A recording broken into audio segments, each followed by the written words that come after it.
नमस्कार दोस्तों। इस ट्यूटोरियल में हम लोग ये सीखने वाले हैं कि किसी जावा एंड्रॉयड ऐप में किसी रिसाइकलर व्यू के अंदर पेजिनेशन को कैसे इंप्लीमेंट करना है। पेजिनेशन मतलब अगर मान लीजिए रिसाइकलर व्यू में 10 आइटम्स हैं, तो जब हम लोग 10वें आइटम तक स्क्रॉल करते हुए आएंगे तो अपने आप नया डेटा रिसाइकलर व्यू में ऐड हो जाएगा। ये नया डेटा आप चाहे किसी एपीआई के थ्रू उसे डाउनलोड करें, चाहे किसी डेटाबेस से लें, चाहे ऐप के अंदर से ही लें, आप कहीं से भी ले सकते हैं। बस इसका कॉन्सेप्ट ये है कि जो आखिरी आइटम है रिसाइकलर व्यू का, वहां तक जब यूजर स्क्रॉल करते हुए आएगा तो उसके बाद नया डेटा डाउनलोड करके उस रिसाइकलर व्यू में आगे दिखाया जाएगा। ओके, इसे कहते हैं पेजिनेशन। तो चलिए सबसे पहले प्रोजेक्ट स्ट्रक्चर देखते हैं। जावा फाइल्स में हमारे पास एक मेन एक्टिविटी, एक मॉडल क्लास और एक माई अडाप्टर क्लास। और लेआउट फोल्डर में है activity underscore main dot XML जो मेन एक्टिविटी की यूआई फाइल है, और रो अंडरस्कोर आइटम डॉट एक्सएमएल जिसमें हम लोग रिसाइकलर रिव्यू के एक रो का यूजर इंटरफेस लिखेंगे। सबसे पहले यूआई देखेंगे activity underscore main dot XML. यहाँ पे हमारे पास एक रिसाइकलर रिव्यू है, इसका कोड देखते हैं।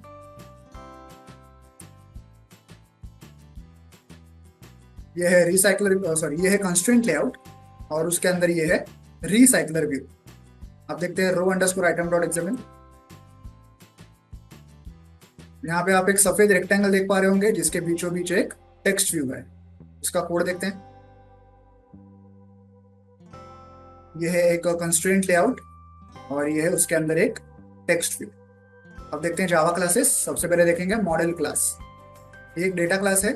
बेसिकली ये जो row underscore item dot XML file है, इसके अंदर जितने भी यूआई कंपोनेंट्स ऐसे हम लोग बनाएंगे, उन यूआई कंपोनेंट्स के अंदर जिस टाइप का डेटा हम लोग भरने वाले हैं उस टाइप का एक एक वेरिएबल हमें इस मॉडल क्लास में क्रिएट करना है। फॉर एग्जाम्पल यहाँ पे हमारे पास एक टेक्स्ट व्यू है जिसमें मैं स्ट्रिंग टाइप का डेटा भरने वाला हूँ। तो यहाँ पे मॉडल क्लास में मैंने एक स्ट्रिंग टाइप का वेरिएबल क्रिएट किया है जिसका नाम है नेम, और इसी वेरिएबल को लेके कंस्ट्रक्टर, गेटर, सेटर और टूस्ट्रिंग फंक्शन यहाँ पे बनाया हुआ है। ओके, आगे देखते हैं। अब देखते हैं मेन एक्टिविटी। ये इनपुट्स, ये है मेन एक्टिविटी। यहाँ पे है रिसाइकलर व्यू। उसके बाद यहाँ पे एक एरे लिस्ट है जो कि मॉडल क्लास टाइप की है, यही मॉडल क्लास हमने अभी अभी देखा था। यहाँ पे दो स्ट्रिंग एरे डेटास है। ये जो पहला स्ट्रिंग एरे डेटा है, ये डेटा हम लोग रिसाइकलर व्यू में बाय डिफॉल्ट शो करने वाले हैं, ए बी सी डी ऐसे। और जब भी यूजर आई आइटम तक पहुंचेगा, मतलब रिसाइकल व्यू के एकदम बॉटम पे, एकदम नीचे पहुंच जाएगा, तो ये नया डेटा रिसाइकलर व्यू में ऐड किया जाएगा। ओके, आई के नीचे ये सारा डेटा नए से ऐड किया जाएगा। इसके लिए ये दूसरा स्ट्रिंग एरे हमने क्रिएट किया है। ओके, अब यूजर एंड तक पहुंचा है कि नहीं, नया डेटा लोड करना है कि नहीं, ये सब हैंडल करने के लिए ये एक बुलियन वेरिएबल है। यहाँ पे कुछ वेरिएबल्स हैं जो कि ये सब पेजिनेशन हैंडल करने के लिए हम लोग यूज करने वाले हैं आगे। यहाँ पे एक लेआउट मैनेजर है और एक माई अडाप्टर क्लास करके ऑब्जेक्ट है। ये माई अडाप्टर क्लास यहाँ पे लिखा हुआ है, इसका वर्किंग हम लोग आगे देखेंगे। इस क्लास की जरूरत क्यों होती है? देखिए, ये जो सारा डेटा हम लोग रिसाइकलर व्यू में दिखाने वाले हैं, इसका और रिसाइकलर व्यू का फिलहाल कोई कनेक्शन नहीं है, ये दोनों एक दूसरे को नहीं जानते। इन दोनों के आपस में दोस्ती कराने के लिए हमें एक थर्ड पार्टी क्लास की जरूरत होती है जिसे कहते हैं एडाप्टर क्लास। तो इसके लिए माई एडाप्टर क्लास हमने यहाँ पे क्रिएट किया है। ओके, तो यहाँ पे उसका एक ऑब्जेक्ट है। सबसे पहले ऑन क्रिएट फंक्शन में हम लोग हमारी यूआई फाइल जो है activity underscore main dot XML उसे सेट करते हैं। फिर रिसाइकलर व्यू का आईडी फाइंड आउट करते हैं। उसके बाद माई एडाप्टर क्लास का एक ऑब्जेक्ट क्रिएट करते हैं। अब ये सारा एबीसीडी डेटा हमें हमारे माई एडाप्टर क्लास में पास करना है, लेकिन आगे जाके इस डेटा के ऊपर हमें कुछ काम करना है जो कि स्ट्रिंग एरे फॉर्मेट में करना बहुत ही डिफिकल्ट है। तो हमें ये सारा डेटा उठा के पहले इस एरे लिस्ट में डालना है और फिर ये एरे लिस्ट हमें माई एडाप्टर क्लास में पास करनी है। तो ये काम हम लोग करेंगे इस गेट डेटा फंक्शन का यूज करके। यहाँ पे नीचे ये गेट डेटा फंक्शन लिखा हुआ है। यहाँ पे इसमें हम लोग क्या करते हैं, सिंपली एक फॉर लूप घुमाते हैं उस स्ट्रिंग एरे डेटा में जिसमें A B C D data भरा हुआ है। एक एक डेटा उठाते हैं और उसे एरे लिस्ट में ऐड करते हैं और वो एरे लिस्ट यहाँ से रिटर्न करते हैं। ओके, तो A B C D data वाला एरे लिस्ट हमारे पास यहाँ पे आ चुका है जो हमने माई एडाप्टर क्लास में पास किया है। उसके बाद हम लोग यहाँ पे लेआउट मैनेजर को कॉन्फ़िगर करते हैं। रिसाइकलर व्यू में उस लेआउट मैनेजर को सेट करते हैं और भी कुछ एट्रीब्यूट्स सेट करते हैं रिसाइकलर व्यू के, जैसे आइटम एनिमेटर, आइटम डेकोरेशन। और सबसे एंड में हमारा जो एडाप्टर क्लास का ऑब्जेक्ट है उसे रिसाइकलर व्यू में सेट करते हैं। ओके, अब आते हैं मेन मुद्दे पे जो कि है पेजिनेशन वाला। तो उसके लिए हम लोग यहाँ पे सेट पेजिनेशन करके एक फंक्शन बनाते हैं। यहाँ पे हम लोग क्या करते हैं, सेट पेजिनेशन में हम लोग चेक करते हैं कि recycler view dot add on scroll listener recycler view के स्क्रोलिंग को ये मॉनिटर करता है।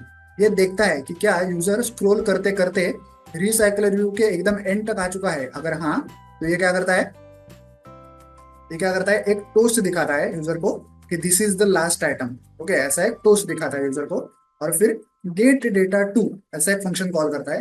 यहाँ पे नीचे वो गेट डेटा टू फंक्शन है, देखिए यहाँ पे हम लोग क्या करते हैं, एरे लिस्ट में जो हमारा नया डेटा था उसे ऐड करते हैं। नया डेटा कौन सा वाला, ये वाला A2 B2 C2 ये वाला है, ये नया डेटा। ये हम लोग हमारी रिसाइकलर एरे लिस्ट में ऐड करते हैं। ओके, एरे लिस्ट में पहले से ABCD ये डेटा तो था ही, अब A1 B, sorry A2 B2 C2 ये डेटा भी अभी ऐड हो चुका है। ओके, इस गेट डेटा टू फंक्शन का यूज करके जो हमने यहाँ पे कॉल किया। ओके, अब एरे लिस्ट में बहुत सारा डेटा ऐड हो चुका है। अब हम लोग सिंपली माई अडाप्टर क्लास में रिसाइकलर व्यू को अपडेट करते हैं। ओके, तो यहाँ से ऐसे पेजिनेशन को सेट किया जाता है। अब देखते हैं माई अडाप्टर क्लास। यहाँ पे इंपोर्ट्स, ये है माई अडाप्टर क्लास। जो एरे लिस्ट का डेटा हमने वहां से भेजा था, इनिशियल डेटा ABCD वाला, वो हमें यहाँ पे मिल चुका है। फिर on create view holder function में हम लोग क्या करते हैं, हमारी जो UI फाइल है row_item.xml उसे हम लोग यहाँ पे सेट करते हैं। इस फाइल में जो टेक्स्ट व्यू है हमारा ये वाला, इसमें हमें वो ABCD डेटा भरना है।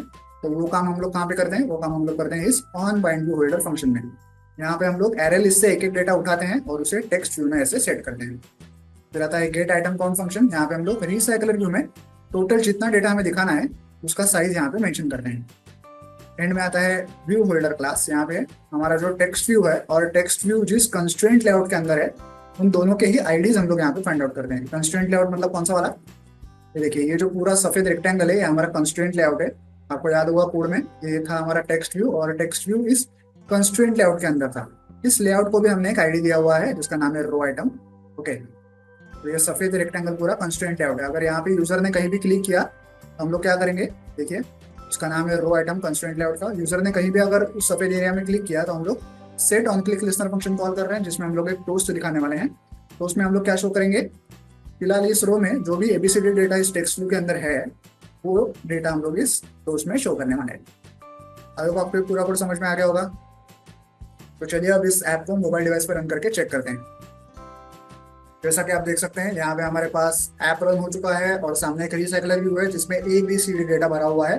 अब जब मैं इस रिसाइकलर व्यू को स्क्रॉल करूंगा और सबसे लास्ट वाले आइटम मतलब आय तक पहुंच जाऊंगा तो देखिए अपने आप नया डेटा रिसाइकलर व्यू में लोड होगा।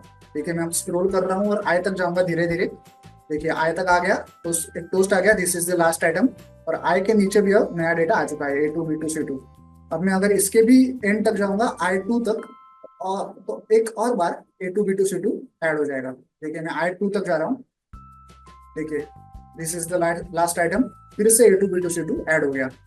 अब मैंने तो ये इन ऐप डेटा ऐड किया है, आप चाहे तो किसी API को कॉल करके कर सकते हैं, डेटाबेस से डेटा उठा सकते हैं, कहीं से भी डेटा आप ऐड कर सकते हैं। ओके, तो जितना मैं स्क्रॉल करता जाऊंगा ये एंडलेसली स्क्रॉल होता ही रहेगा, इसका कोई अंत ही नहीं है। ओके, इसको कहते हैं पेजिनेशन। आई होप आपको ये कोड समझ में आ गया होगा। वीडियो में दिखाए गए इस कोड को डाउनलोड करने की लिंक मैंने वीडियो के नीचे डिस्क्रिप्शन बॉक्स में दे दी है, आप चाहे तो वहां से कोड डाउनलोड कर सकते हैं। वीडियो को एंड तक देखने के लिए धन्यवाद, थैंक यू।